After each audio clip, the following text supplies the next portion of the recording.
ఇస్కరియోతు యూద యేసయ్యను అప్పగించడానికి ప్రేమ అనే ముసుగు వేశాడండి. ఆయన ఎలా అతన్ని ప్రేమించాడు, ఇతను ఎలా ఆయన్ని ప్రేమిస్తున్నాడు చూడండి. నేను వెళ్ళి ఆయనను ముద్దు పెట్టుకుంటాను.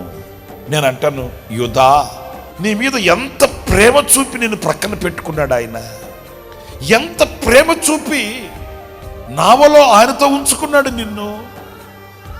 మరి నీవు ఆయనకి చేయాల్సిన ద్రోహమేనా ఇది? ముద్దు పెట్టి ప్రేమను చూపించిన వాడుగా నటిస్తావా? యేసయ్య అన్నాడు, చెలికాడా. ఆ క్షణం కూడా ప్రేమ కలిగిన పిలుపుతో అదే చెప్పింది నేను. ప్రేమ పవిత్రమైనది, గాఢమైనది, దెబ్బ తింటుందే కానీ దెబ్బ కొట్టదు, గాయాల పాలవుతుందే కానీ గాయపరచదు. మాటతో కూడా గాయపరచట్లేదండి.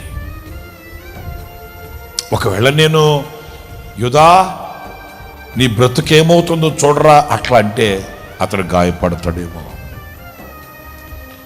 యూదా నీ బతుకేంటో నాకు తెలుసు అట్లా అంటే తను నొచ్చుకుంటాడేమో. యూదా నువ్వు ఎక్కడెక్కడ ఎవరితో ఒప్పందాలు చేసుకుని వచ్చావో నాకు తెలుసురా అట్లా అంటే అతడు